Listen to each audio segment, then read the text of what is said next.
You're listening to the Silicon Valley Podcast. I'm excited for this week's episode of the Silicon Valley Podcast. First off, I want to thank Angela, who made the introduction that allowed today's episode to take place. So, Angela, thank you for supporting the show. Thank you for being a good friend. And, thank you for allowing this to happen. And with that, Michael, I got a lot of questions for you. Your background, you've done quite a number of things. So with that, could you tell our audience a little bit about your career up until this point before we dive deep into a lot of what you've accomplished? Sure thing. Well, people describe me as an entrepreneur with ADD, and that is someone who can't walk past something that's broke and not try and fix it. And come from a family of entrepreneurs from Detroit. Both sides of the family own their own businesses, and so I grew up in family businesses. And we came out to California to help my dad in the pizza business. And about a year into it, once things were going well, I said, "Dad, I need to go out and earn a living," and wanted to make my own stake. And so he suggested I go into insurance, and said, you know what it's like to sit on this side of the table, and insurance guy is important, but they take 13% of my gross. I really never know what they're talking about. So he said, if you can be strategic and be in that kind of line of work, you'll do well. And so I've done quite a few different things, but made most of my money in creating unique solutions in the insurance space. So with that, a lot of questions, but one, why not kind of follow the pizza restaurant and open up another restaurant? Why insurance? And also, in my mind, insurance is not something that's creative. Mm-hmm. How did you go about coming up with solutions for it? I know there's a lot of questions there, so I'm not sure where you want to start. Yeah, I think, the restaurant business, my dad just loved it, and I didn't. It wasn't dynamic enough. He enjoyed every single meal, making it special for, the folks that he served. And for me, I wanted to do something that was more impactful, something that was a little broader. And believe it or not, insurance is, it's 13% of the GDP. So it's a huge sector. And there's a lot of mediocrity in insurance. And the best way I can describe that is you can ask 100 of your friends, not one of them will tell you, I went to school to be in insurance. It's something you back into. And because it's really easy to make a $200,000 income, it doesn't breed ingenuity. It doesn't breed people who are trying to get to the next level, that kind of thing. And that's what I enjoy doing. So it was this big space where there was tons of problems. Not a lot of people are happy with insurance. Most don't trust insurance company. And so it was an opportunity for me to meet with hundreds, if not thousands of business owners and try and understand their business and see how I could make insurance a strategic part of that. And that's really what led me down that road. My first insurance business was handling employee benefits. And I started that business in 1992. That was an interesting year to start a insurance practice because Hillary had the nationalized healthcare on the ballot. California had a single payer initiative. And every insurance company I met with said, why are you starting an insurance agency right now? But we found that, especially with healthcare in the age of HMOs, there was a lot of unhappiness. And one of the funny examples I remember is like when you'd go in and put in someone's employee benefit plans, and then the carrier would take Prozac off the formulary.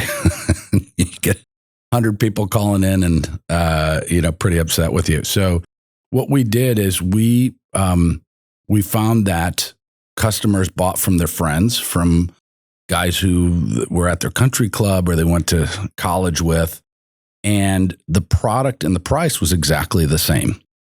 So our business model was to try and figure out how to get friends fired, which was not easy. But we discovered that because there was so much dissatisfaction, we created a call center, and clients and their employees could call in to us, and we would handle all of the interactions with the carrier. So we would say, look, how much are you going to invest in benefits this year? And they'd say, $300,000. I'd say, that's funny because I can save you $300,000. And they'd say, how are you going to do that? And I'd say, let's just get rid of it. And at that time, insurance wasn't required. And I said, how many $300,000 decisions are you going to make this year? And the employer would often say, I'm not making any. And I'd say, well, you're making one right now. So what is it that you're buying? And we quickly get them to admit that they're buying the goodwill of their employees. And I'd say, well, how's that going for you? And we would call the 800 number on the back of their card and listen to the girl from Iwo Jima Ipanema on the hold music. And so we'd say, if you, instead of that experience, you can call our office, and we date and timestamp every call and also all the service elements that we did. And so it worked amazingly well. We developed 700 commercial clients over 5 years with that value prop, and sold it to Wells Fargo in 1998. So right there, just having a US-based call center and the customer service was the differentiator that allowed you to scale a company from nothing in a tough time to a successful exit. Yes. That's incredible. Yeah. What were some of the takeaways you took from that you then parlayed into your other ventures that followed? Well, one of the biggest ones, and this is something that I learned from my dad, by the way, and coming from Detroit, was to take a difficult process and break it down into its parts and build a team to accomplish the goal of what one person would normally do. And that allowed us to scale. That allowed us to have volume and a consistency of service. And most of the guys in the industry there's about 8 guys that controlled all of the Sacramento area where we're at. And they weren't super happy about a young kid in his 20s coming taking their accounts. I was going to say, you got a pretty good smile as you're saying the story. Well, they had the newspaper came out and interviewed me and asked me like some of the same questions you are. And I was talking about my dad's, restaurant business. And the article of the newspaper said, fast food guy puts, or insurance guy puts fast food lessons to work or whatever. And for about the next 6 months, every time I picked up the phone, someone would say, I'd like an order of fries with my my HMO, that kind of thing. So they gave me a hard time. Hey, at least got the word out there. Yes, it did. Oh, yeah. So after that, you sold the company, took time off, traveled for a year or two, or what happened after that? No, I went right to work for the bank, and that was an experience because prior to that, I did everything. I emptied the trash. I did the financials, hired everybody, trained them. And when you go from that environment to being an executive at the bank, where you have no authority and you pretty much are, wearing a beautiful suit and all that stuff, but not a lot of ingenuity. There were all of the stuff that got me to where I was no longer, I was no longer able to do. So I lasted about a year and a half and then decided it was time to move on. Okay. And then after that, started another company? Yeah. When I got there, I was kind of known as a fixer, someone who could come in and fix difficult problems. And that's the first time I came into touch with the PEO industry. Wells had a big PEO practice. For the audience, the acronym PEO, can you explain that a little bit? Sure. It stands for Professional Employer Organization, and PEOs sort of started in the 80s for doctors' offices and things like that, doing back office services, consolidating insurance for better pricing, that kind of thing.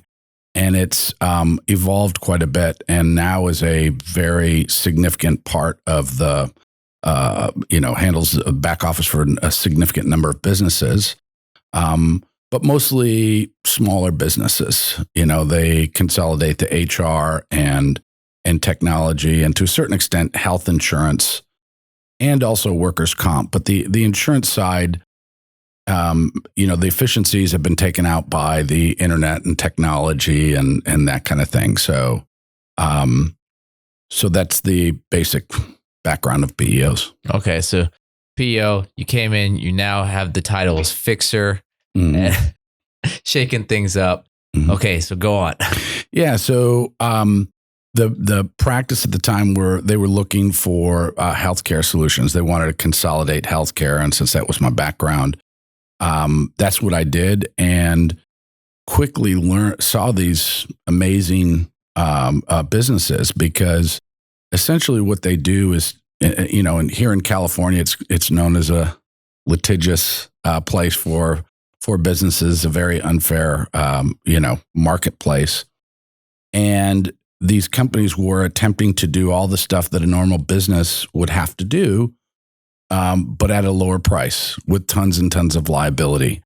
And so there was always something broke, something new, a business with a different type of challenge that the PEO hadn't experienced before.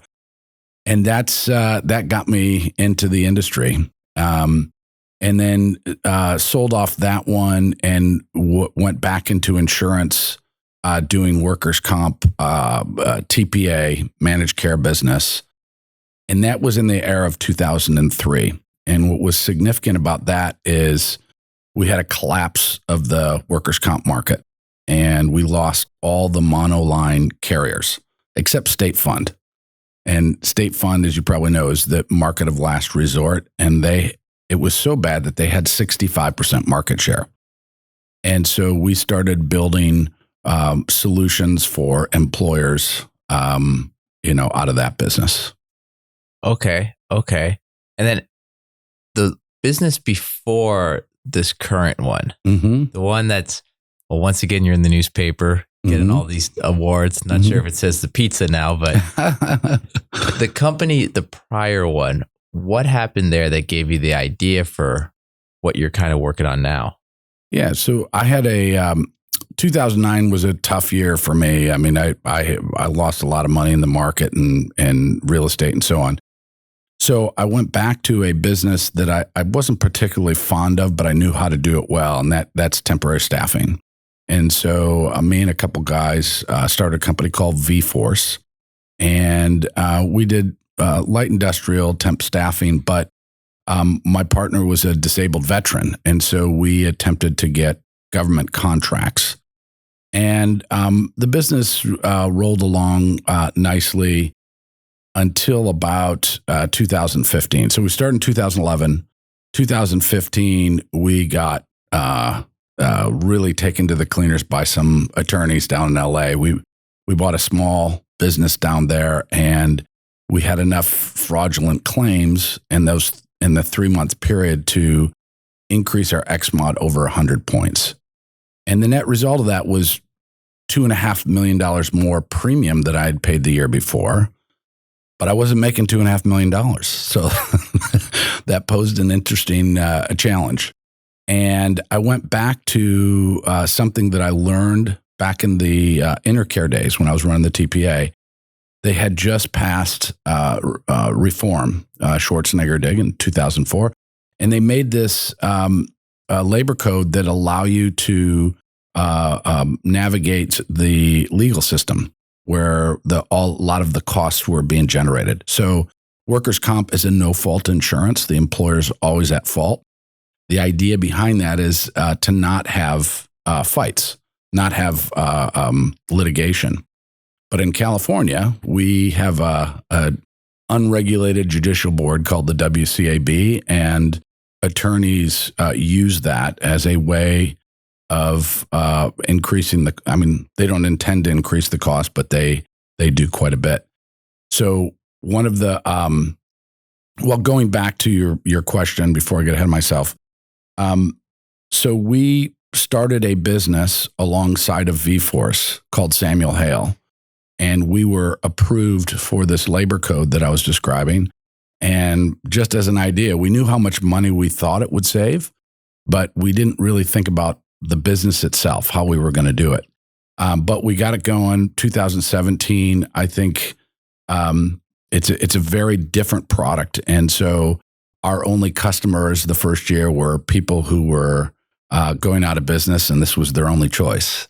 But it worked. It's we save about 75 cents on the claims dollar by utilizing alternative dispute resolution instead of the court system. And there's only about 70 companies in the state that have that, and they're all large municipalities and Fortune 500 companies.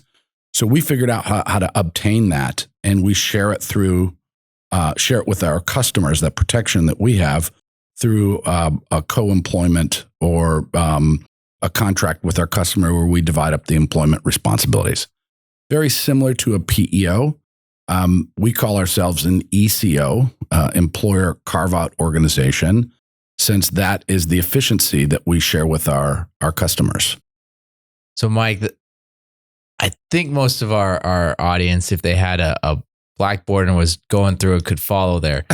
Is there a way to make it a little bit simpler for us? Yeah.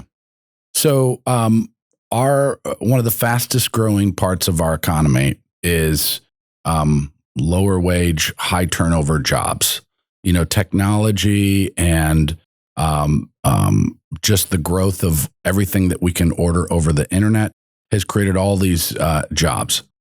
Those jobs where people might work less than a year and make, less than, say, $50,000, that for whatever reason, that breeds a lot of fraud and unnecessary litigation in the workers' comp claims.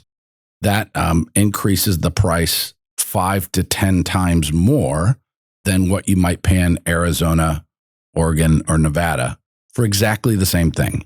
So the benefits don't change, but the litigation costs drive more than 50 to sometimes 75% of the cost of the claim. So in doing that, we're able to mitigate, say, 75% of that cost, and that generates a lower premium dollar. And for a lot of our customers, not just the lower premium dollar, but stability. So when you're running a business and you don't know if your rates are going to double like mine did, it's tough to budget. It's tough to plan. We meet a lot of customers who've had to not buy capital equipment that they were planning on because of workers' comp. They develop adverse relationships with their employees. And so that can end up costing you in a lot of different ways. And so we give them stability, and we change the relationship that they have with their employees. And that ends up being a much more productive for our customers. Back to, what my dad was saying, what it's like to sit on this side of the table and struggle. I found that advice of being able to talk to them and say, look, I'm going to take care of you. Let's talk about your business. What are you going to do with all this extra money? How are you going to grow it? What would you, if you had that extra $100,000 this year, what additional equipment would you buy, or where would you grow, or maybe just buy a summer home? Who knows? And then you got the award for Inc. 5000 fastest growing companies. Yeah. Can you talk about that award? What are some of the perks that come with it? Yeah. There's an awful lot of companies that strive for it, but Sure. You got it. Yeah. Well, I have to give credit to my employees, my staff. What we sell is a concept in a commodity-driven business. And so when we were learning how to do that in the beginning, the sales were slower. When, we started growing, and insurance brokers, like Angelo, who introduced us, when they became more aware of it, they started coming to their customers, and one by one, we started getting some momentum. What Inc. did is kind of like put it out there to let everybody know, hey, it's okay. Like, there's a lot of people that are trying this, and it's been great. I mean, the Inc. 5000 was validation for a business model that was really new, really different. And it's accelerated every year since we've got that first award. That's interesting. I mean, that does give kind of credibility to it. I wonder how many startups out there, early stage companies, are not leveraging news articles or leveraging, Forbes or these brands the way they could to kind of take away some of that doubt from potential clients. Yeah. I think, it's funny because there are different type of business owners, right? We meet some that are a generational like me. They have a very different mindset. There are some entrepreneurs who, like me, just can't walk past something that's broke, not try and fix it. And they're thirsty for information. I find that those people are open to new ideas and things. And then there's some that are just driven solely on the numbers on the page. Those can be a little bit tougher because we're always projecting forward in the savings, not just what we're saving this year, but the fact that we can save them money for 3 or 4 years into the future. And the reason for that, I should probably explain, a workers' comp claim affects you more so 3 or 4 years going forward than it does this year. Why is that? Because one of the things that makes workers' comp so incredibly difficult is you have a tail of liability that goes out 20 years. So when the insurance carrier, when they're deciding how much premium that they're going to charge you, they're looking long term and guessing in their favor, right? And so and I'm sorry, you're going to have to go back to your original question. I was lost in the. Oh, it was a very intellectual, deep question. So it's one of those things you can't repeat. So okay, yeah, I think you're asking why is it so tough, right? Yeah, so because the tail is so long and the potential liability, you could charge someone $500 in premium and incur a $14 million claim. So the whole system is built on statistics, and they take your class code, your risk code, if you will, for the industry you're in, and they're essentially always comparing you to the average. So one of the things you might find this interesting, when we were trying to explain our theory, our financial model to an underwriter, he said, "Oh, you guys are just like Moneyball." We found a unique statistic that was really undervalued, and we figure out a way to capitalize it. And we compete against people who don't have that understanding or a way to capitalize on it. For a moment, I was thinking Powerball there. No. No, Billy Bean, Oakland, right in this neighborhood here, not too far. So before continuing with your current company, it sounds like every company you've ever worked on was a success from beginning to end. Were there any troubles or difficulties with any of those that maybe you could share with our Sure. audience? Because one thing about Silicon Valley and the startups, yeah, you hear about those unicorn companies, but you don't hear about the red ocean to get there. Yeah. Well, I've done a lot of things outside of the insurance space. One of the businesses that I helped develop is I met a guy who owned the patent to trade tickets electronically in the secondary market. And so, how when you swipe your card and you get a ticket at the airport, we own that for sports and entertainment. So the practical application of that was if you were, let's say, the Oakland A's, you could adopt this as your ticketing, and every trade that someone made would be done electronically, and the Oakland A's would have their own, essentially like New York Stock Exchange for their tickets. So it allowed them to make a commission every time a ticket was traded, as opposed to now they have some similar but not absolute models, right?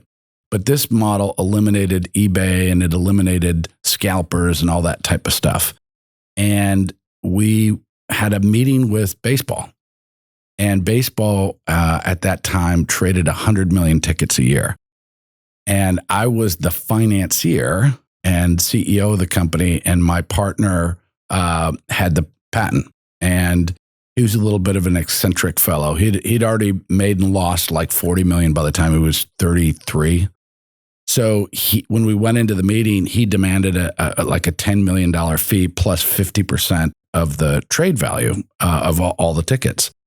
And the guy who represented baseball just kind of ignored the offer, and he kept talking and said, "Look, I'm very interested. This is obviously something that would benefit us dramatically, but you need to go back and think about that." So we had a second meeting, and we reduced it a little bit, but he wouldn't listen to me. I said, "Let's just take 50 cents, not 50%, 50 cents a trade. That's $50 million a year for a couple of young punks. We would have been billionaires." Because the guy, by the third meeting, he said, "If I want your patent, I'll just take it. And my partners are where money stops in the world, And so we blew what was probably one of the biggest opportunities of my lifetime. And we ended up selling the whole thing for about $4 million to the guys who own the Cleveland Cavaliers. So it's still around today. It's called Flash Seats. So, oh man, it was almost, But yeah, I've had plenty of other deals that didn't work out. Generally speaking, I'm a salesperson as well. I love getting in and talking to the customers about what's going on in their business. So a lot of times I might start something, but never really put a lot of money into it because I figure out early that it doesn't work. When you're sitting in front of the client, you can see it in their eyes. You can see whether it's generating the kind of excitement that you hope for. And so most of our businesses have been successful, have just grown out of that. Plenty of ones, by the way, that names that we, formed LLCs on and just kind of went by the wayside. The other thing that didn't really work out for me is I took a lot of my earnings out of the first sale, and I was a .comer. I was on the board of a lot of .coms, and I would say 85% of those deals went to zero. So, well, talk about that because I mean, if you're on the board of many of these, you're inside. The stock goes public. You got nice 6 months later exit. Yeah. What happened there? I mean, was it just caught up in the hype, or? I think everybody was .comming at everything, and some of them were great ideas. Some of them were you really sort of understand the importance of execution and timing and having the right partners. We had one called the Electronic Freight Exchange, and this guy who built this was a super smart guy. He had built the logistics systems for like Nike and General Motors and things like that.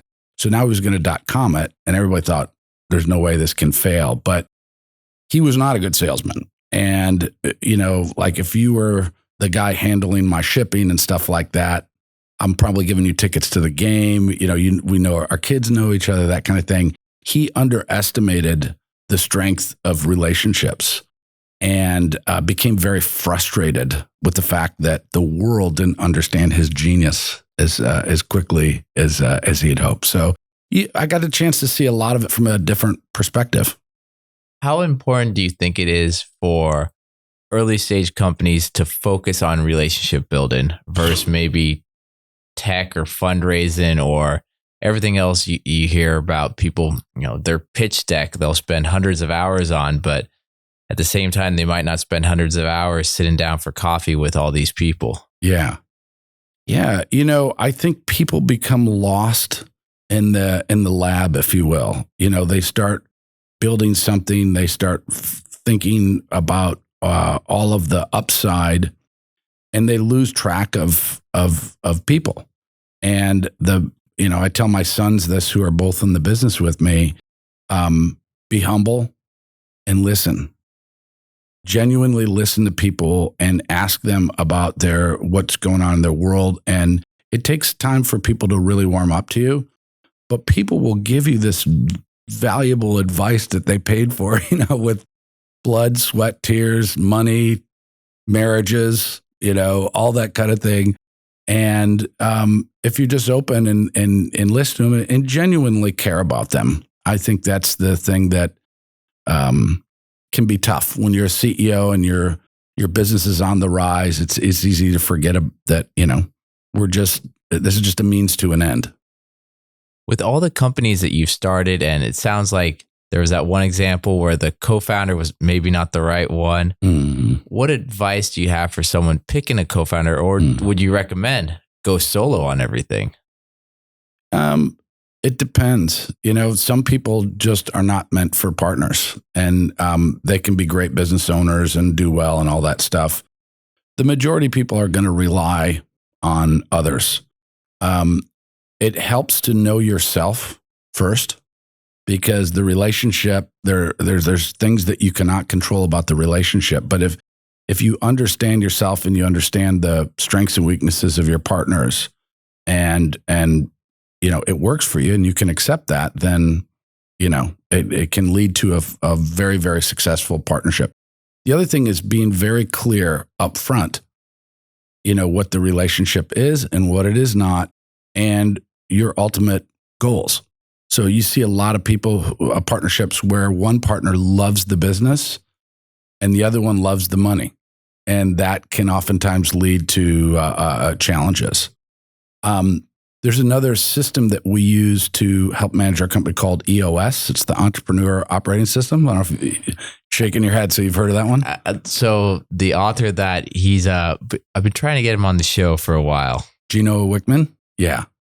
I'll see if I can throw in a good word. A good friend of mine's pretty high up there in the with the teachers and stuff. That'd be fantastic. Then that intro, or the episode, I'd like to thank Michael for setting up the intro for this episode. So. I'd love to hear that. But they talk a lot about the difference between a visionary and an integrator. And a visionary who is, 50,000 feet up and always full of excitement and love relationships, love sales, love marketing. And then the integrator who's process oriented. Very rarely do you find somebody that is both.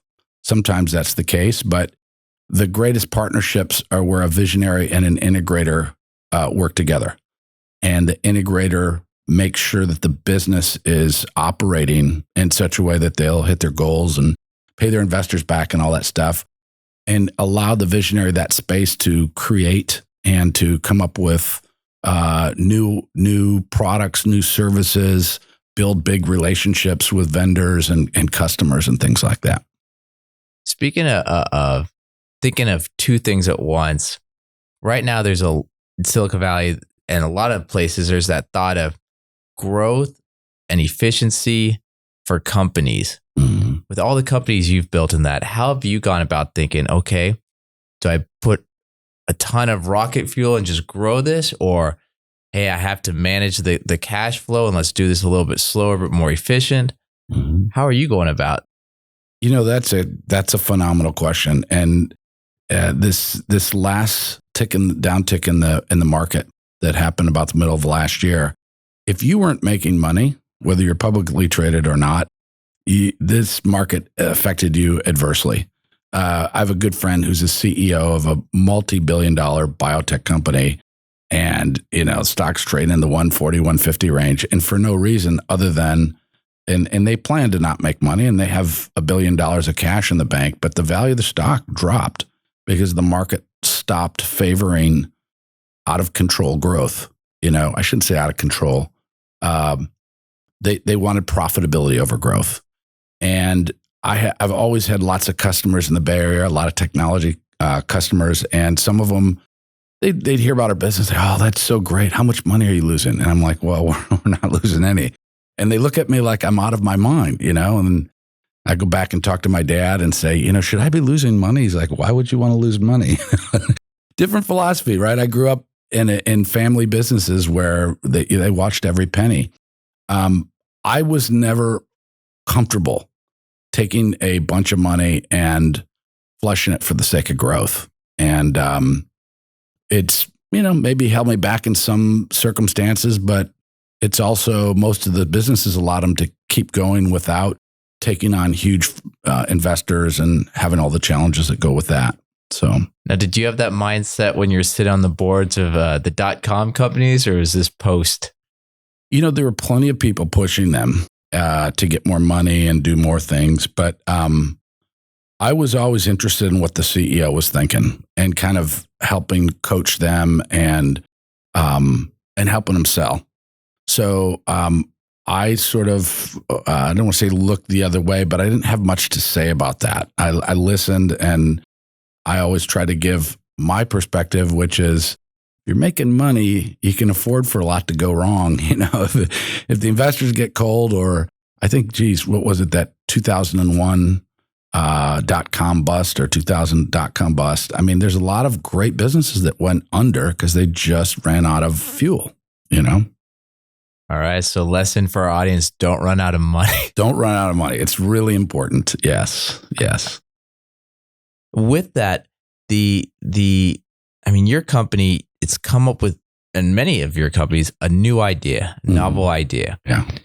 Where is it that kind of worry of being first to market and that having a giant come in and just gobble you up or compete and take your idea and just, does that ever worry you? It does now. It never did in the past because I always did things because I was interested in it. And I would also tell anybody who wanted to listen exactly what I was doing. What I found out is most people don't have they don't work enough hours necessarily to make the changes that it would require. And I was always a little bit of a contrarian. Our business models always went into the face of what the average business was thinking. So yeah.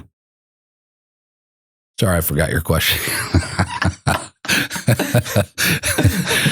I get lost in my thoughts and going back in time. These are all great questions, but another question for you. Pretty heavily sales focused, people focused, relationship focused.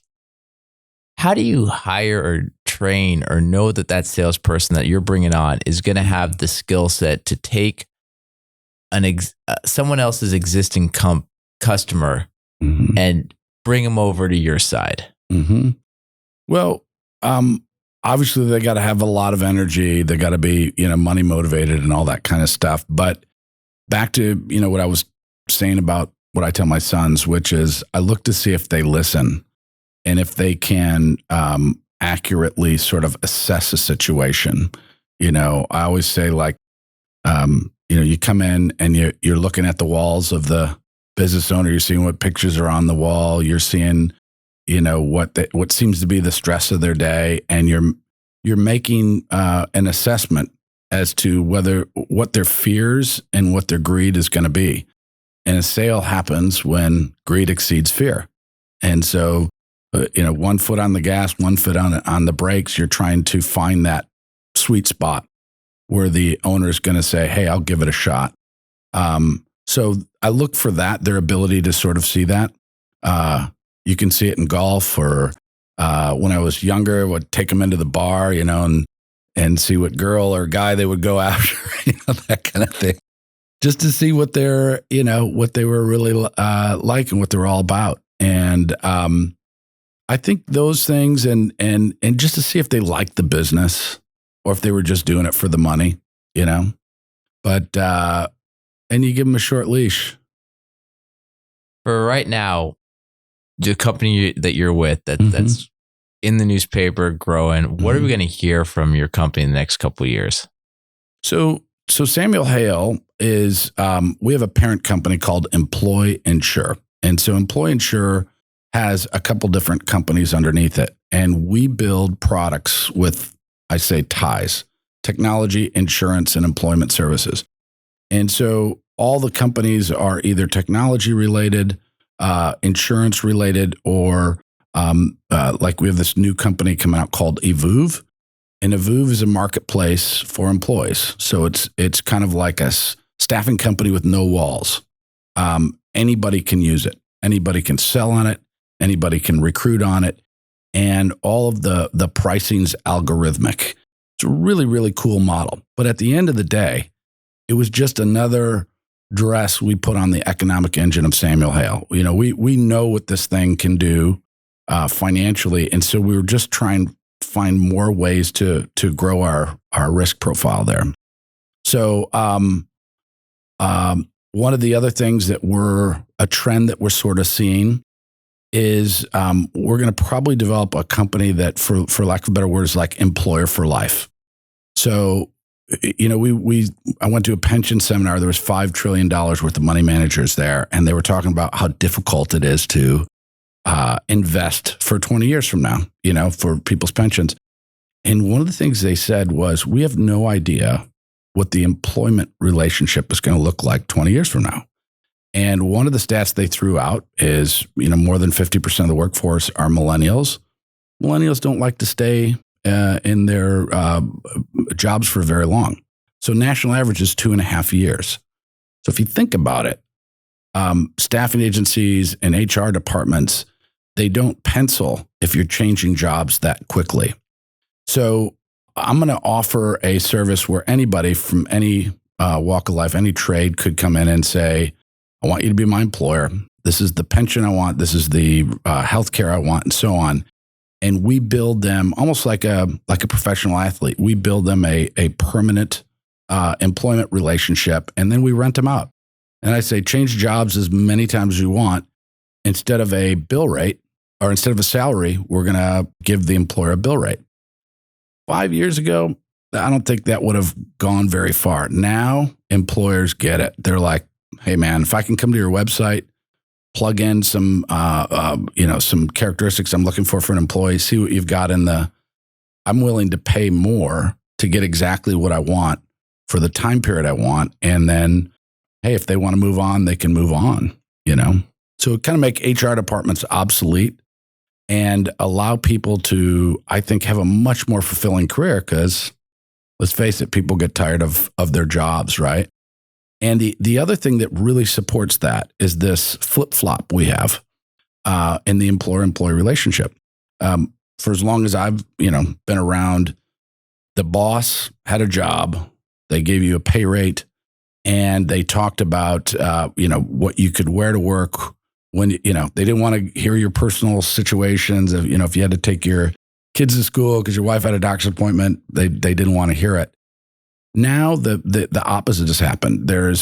Instead of having 20 employees for every job, there's 20 jobs for every employee.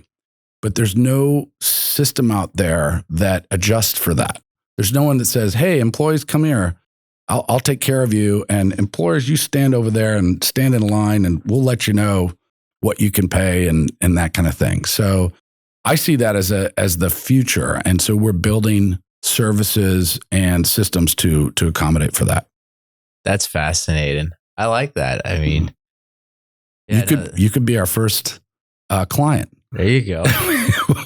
You tell me what you want to do. We'll figure out a pay rate for you and take care of you. All right. After the episode, we'll start writing some things down. But there you go. It's genius. Actually, it makes sense. It really does. Yeah. I mean, gosh, you'll read articles of. The other day I read one, I forget what company they were at. One of the things I think of the HR person that got paid $190,000 not to hire anyone for a year. Yeah. And you're like, why would, okay. Yeah. Well, I'll tell you another quick story that sort of got me going on that. One of the recruiters that is in our network had a customer lose 6 pretty senior level people, $150,000 to $200,000 type employees, and brought them all into the conference room and said, where are you going? I'll match your offer. And they all kind of looked at each other and said, we're not going to the same place. One of them was going to Europe for a couple months, and they were just kind of burnt out after COVID, And so they said, there's nothing you can do. We're just not working here. So the recruiter, I think the fees were about $300,000 to replace those 6 employees. And the client came to the recruiter and said, the problem that I have is I don't know why those guys left. So I'm going to give you $300,000. You're going to replace them. And how do I know that I'm not going to be giving you another $300,000 in 6 months to try and replace those folks? So that's where a lot of that idea came out of. It's like, well, what if you didn't have to pay $300,000? Maybe you paid a little bit more, but the employee was getting exactly what they wanted. And so the odds of them being dissatisfied and leaving, or you trying to figure out what they want, all that goes to the wayside. Oh, fantastic. And Michael, before wrapping up, is there any other advice or stories you want to leave our listeners? And with that, if there's any way for them to get in contact to learn more about you, what's the best way about going about doing that? Sure. Well, my contact information, I can be reached at Mike at samuelhale.com, SAMUELHALE.com. And phone number there is 916-235-1477. That'll get you through to my voicemail. The advice that I would give is don't do it for the money. The money will come if you enjoy what you're doing and the market needs it. And just be open to criticism and be open to sharpening your idea a little bit. Don't fall in love with it to the point where you're not willing to compromise to make the business go forward. Great advice. And with that, for our audience, one, I want to thank Angelo again for making the introduction. Also, I'm not the host of the Silicon Valley podcast. I'm a mid-market investment banker focused mergers, acquisition, growth capital. Please reach out to me. You can find me on thesiliconvalleypodcast.com or on LinkedIn. I'm here to have a conversation. And with that, I want to thank Michael one more time for taking the time today to be on the Silicon Valley podcast. Thanks for having me, Sean. I really appreciate it.